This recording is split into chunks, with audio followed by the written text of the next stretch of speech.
बात करेंगे गीता के दो प्रमुख शब्दों पर जो गीता में बहुतायत से लोग प्रयोग करते हैं और जिन पर चर्चा बार बार होती है। एक शब्द है निष्काम कर्म, दूसरा है अनासक्ति योग कर्म।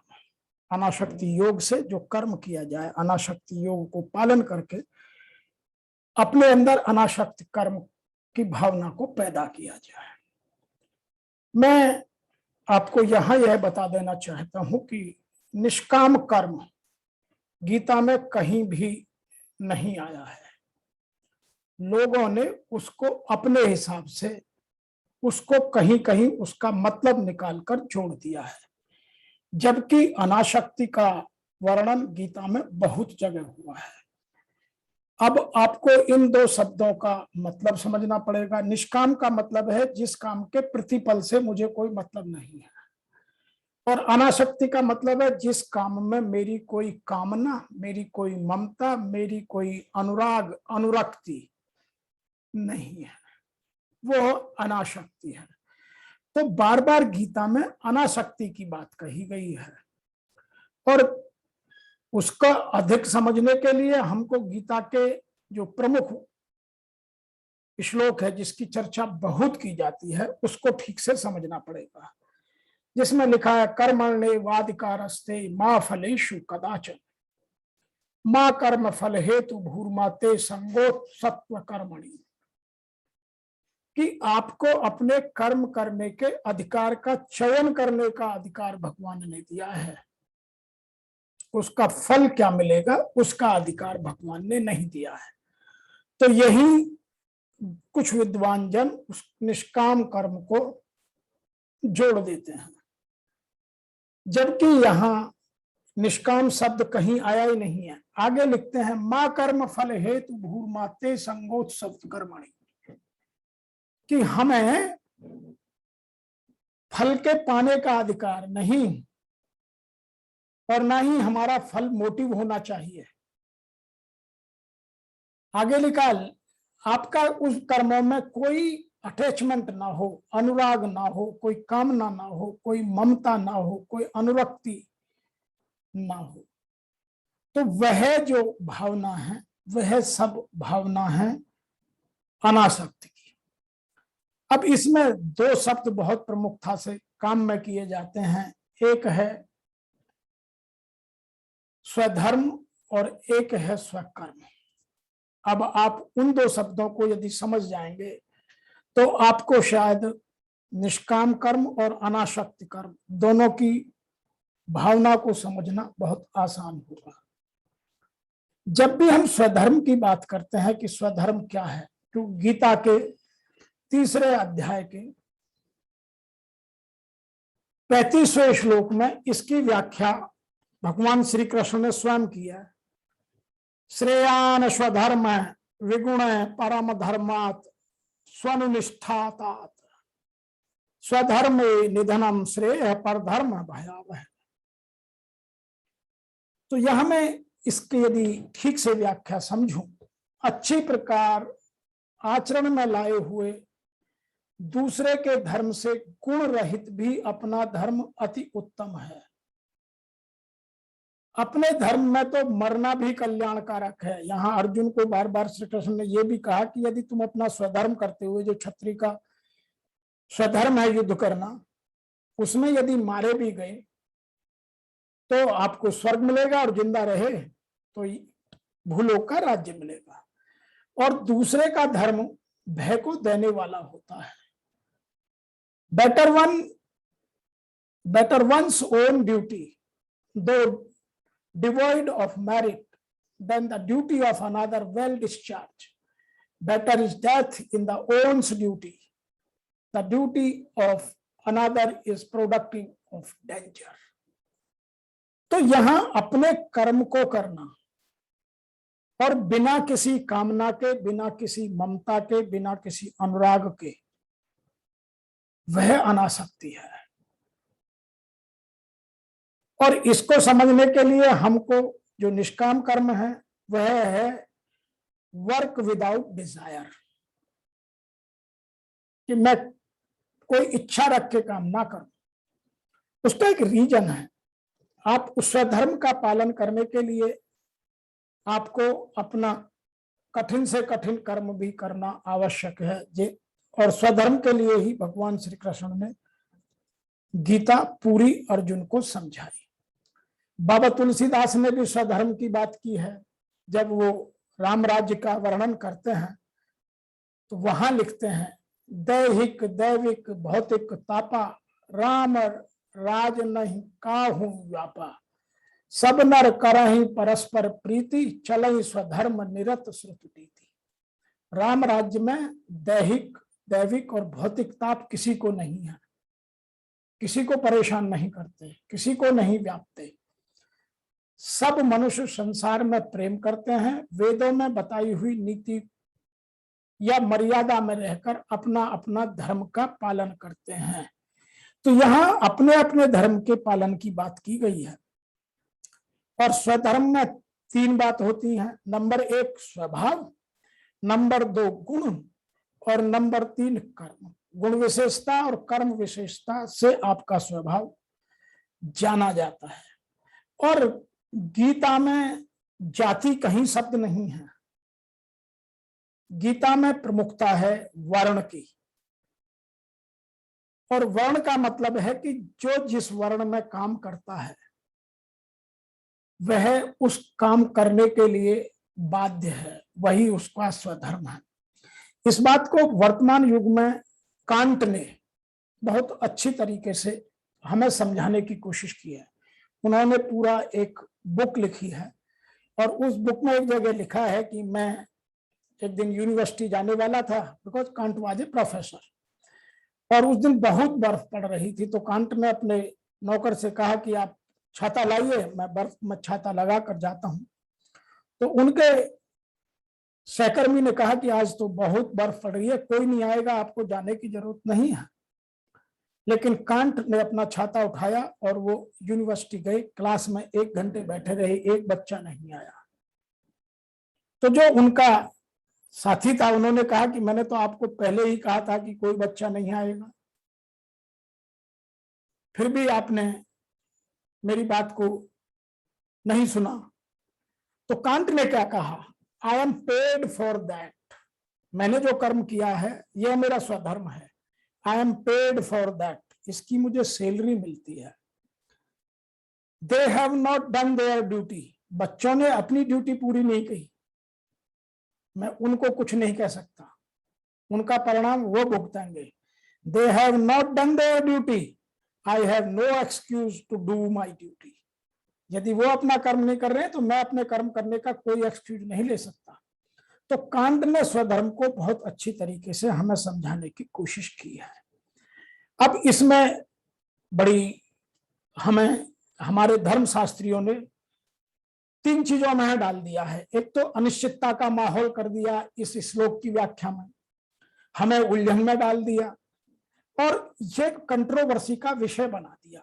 आज वर्तमान युग का जो युवक है, जो युवा वर्ग है, वह बार बार कहता है कि यदि मुझे फ्रूट ही नहीं मतलब है तो मैं कर्म क्यों करूं, जबकि इसका मतलब अनासक्ति भाव से है कि हमको उन कामों में अटैचमेंट नहीं होना है। There should not be any attached. मैं अपना काम करूं और आगे बढ़ूं, मुझे अपना काम करना आवश्यक है। उसके लिए हमें और गहराई में जाना होगा। गहराई में क्या जाना होगा कि स्वधर्म समझने के लिए कि मेरा खुद का धर्म क्या है। स्वधर्म समझने के लिए स्वधर्म को हमें 2 हिस्सों में तोड़ना होगा। स्व का मतलब आत्मा और धर्म का मतलब है अपनी duty. What is my duty, what is the duty of आत्मा। क्योंकि यह आत्मा को शरीर मिला है, शरीर को आत्मा नहीं मिली है। जो हमारा धर्म ग्रंथ है वो ये कहता है कि शरीर मिला है आत्मा को, और आत्मा शुद्ध है, पवित्र है और सत्य है। किंतु माया के कारण यह शरीर में जो दिमाग है, मन है, जो हमारी इंद्रियां हैं, ये भटक जाती है और आत्मा को सुनना बंद कर देती है। तो आत्मा में कहीं, आत्मा की प्योरिटी में, आत्मा की कंटिन्यूटी में कहीं किसी को डाउट नहीं है। डाउट है कि जो हम इस प्रकृति के कारण, माया के कारण हम भटक जाते हैं। तो हम आत्मा में स्वधर्म की बात कर रहे थे, तो स्वधर्म का मतलब है आत्मा का धर्म। और आत्मा का धर्म क्या है? आत्मा का धर्म है जिसमें करुणा, दया, शांति, प्रेम, पवित्रता, सुख, आनंद, अहिंसा, सहयोग और सद्भावना, ये अपने वर्ण, वर्ण का मतलब है मेरा स्वभाव, मेरा गुण और मेरे कर्म, अपने वर्ण के अनुसार पूर्ण किया जाता है, वही स्वधर्म है। जैसे एक विद्यार्थी का स्वधर्म है अध्ययन करना और अपने ज्ञान का विकास करना। अपने ज्ञान का विकास केवल भौतिकवादी शिक्षा में नहीं, आध्यात्म की भी बात करते हैं, अपने पौष्टिक की बात करते हैं, अपनी बहुत सारी विधाओं की बात करते हैं, आर्ट की बात करते हैं, कल्चर की बात करते हैं। तो हम मल्टी डायमेंशनल स्वधर्म को समझ सकते हैं। लेकिन उन सब में वो बेसिक जो 10 क्वालिटीज हैं, करुणा, दया, शांति, प्रेम, पवित्रता, सुख, आनंद, अहिंसा, सहयोग और सद्भावना, ये अपने गुण और कर्म के अनुसार उनको देखना बहुत जरूरी है। जैसे पूरी गीता में कहीं भी कोई जाति की बात नहीं की गई है, वहां केवल वर्ण की बात की गई है और वर्ण को 4 भागों में बांटा गया है और चारों का स्वधर्म अलग अलग है। ब्राह्मण, क्षत्रिय, वैश्य और शूद्र। ब्रह्म का काम है ज्ञान प्राप्ति करना और समाज में ज्ञान को बांटना और धर्म को स्थापित करना। इसके लिए जो भी काम करेगा वह ब्राह्मण है, उसको ब्राह्मण कहा जा सकता है। दूसरा है क्षत्रिय, जो राष्ट्र की रक्षा करेगा और जो भय है, समाज में फैला हुआ भय है, उसका नाश करेगा। जिसके साथ अन्याय हो रहा है वो अन्याय को रोकेगा। आज हम रात दिन अन्याय कर रहे हैं और खुद को क्षत्रिय लिख रहे हैं, तो हम क्षत्रिय नहीं हैं। क्षत्रिय स्वभाव, गुण और कर्म से माना जाता है। तीसरा है वैश्य, जो वस्तुओं और सेवाओं का विनिमय करते हैं।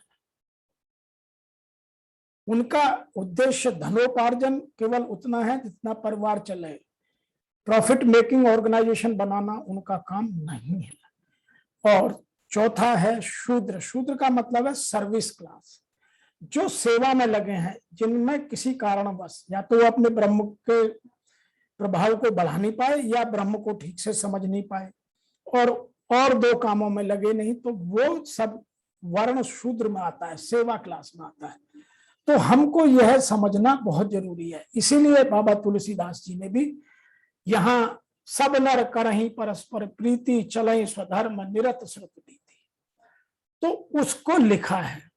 और उसको समझ करके ही हमें अपना जो हमारा मूल भाव है उसको समझना होगा कि हम निष्काम कर्म, कोई शब्द गीता में नहीं है और निष्काम कुछ होता नहीं है। वह हम जो भी कर्म करें उस कर्म में हमारी आसक्ति ना हो, हम अनासक्त हों, उस कर्म से कोई मेरी कामना की पूर्ति ना होती हो, उस कर्म से मेरे जो आत्मा के कर्म है केवल वही पूरे होते हों। तो उनका फल रखने में मुझे किसी की दया करनी है तो दया में सेवा करनी है, तो वो मन में भाव रखना पड़ेगा, तभी तो मैं करूंगा। यह है इस श्लोक की लोगों ने गलत व्याख्या करके हमारे युवा वर्ग को, हमको गुमराह किया। अतः इसको समझना कि निष्काम कर्म शब्द गीता में कहीं नहीं आया है। यह केवल कुछ आडंबर को फैलाने वाले कुछ लोगों ने स्थापित कर दिया है। वहां शब्द है अनासक्ति, और इस पर गांधी जी ने बहुत लिखा है। यदि आप गांधी जी की गीता की व्याख्या पढ़ें तो आपको यह सब समझ में स्पष्ट आएगा। इसलिए हम सबको स्वधर्म का पालन करना, जिसका जो स्वधर्म है, अपने वर्ण के अनुसार, अपने गुण कर्म के अनुसार, अपने गुणों के अनुसार, अपने स्वभाव के अनुसार हमें उनका पालन करना आवश्यक है। जब हम पिता हैं तो पिता का स्वधर्म, जब हम भाई हैं तो भाई का स्वधर्म, जब हम पत्नी हैं तो पत्नी का पति है तो पति का, पुत्र है तो पुत्र का, नौकर हैं जो हमने अभी वर्ण बताए, उनमें हम जिस भी क्लास में आते हैं सबके अपने अपने स्वधर्म, और उस स्वधर्म को करना और अंतिम उत्कृष्टता तक ले जाना हमारा परम कर्तव्य है। और स्वधर्म में 3 चीजों को जानना बहुत आवश्यक है। यदि आपको स्वधर्म किसका क्या है वह जानने के लिए सबसे पहले उसका उपाक्रम क्या है, व्हाट इज द पर्पज, उस कर्म को करने का वह आपको क्लियर होना चाहिए। नंबर 2, उसका कंक्लूजन, अल्टीमेट ऑब्जेक्ट में क्या अचीव करना चाहता हूं वो आपके क्लियर होना चाहिए। इसीलिए जो लोग कहते हैं कर्मण्येवाद कार्येषु मा फलेषु कदाचन, यदि आपको ऑब्जेक्ट क्लैरिटी नहीं है, आपके विजन का ऑब्जेक्ट आपको पता नहीं है, तो फिर आप स्वधर्म का पालन नहीं कर सकते। इसीलिए भगवान श्री कृष्ण ने अर्जुन को, क्योंकि अर्जुन अपने स्वधर्म से भटकने की कोशिश कर रहा है, वह युद्ध से भागना चाहता है अपने रिलेटिव को, अपने नातेदारों को, अपने रिश्तेदारों को देखकर, इसलिए उनको यहाँ यह समझाया गया। तो हमने कोशिश की है कि इस शब्द की हम व्याख्या ठीक से करें। मैं उम्मीद करता हूं कि आपको यह स्वधर्म और स्वकर्म के साथ आपको निष्काम कर्म का जो आपके मन में भ्रांति पैदा हो रही है वह आज अनासक्ति के साथ समाप्त हो जानी चाहिए। और आप हमें लिखिए, हम आपकी जितनी भी गीता से संबंधित इस तरह की कुछ भ्रांतियां हैं उन पर हम वीडियो बनाकर डालते रहते हैं।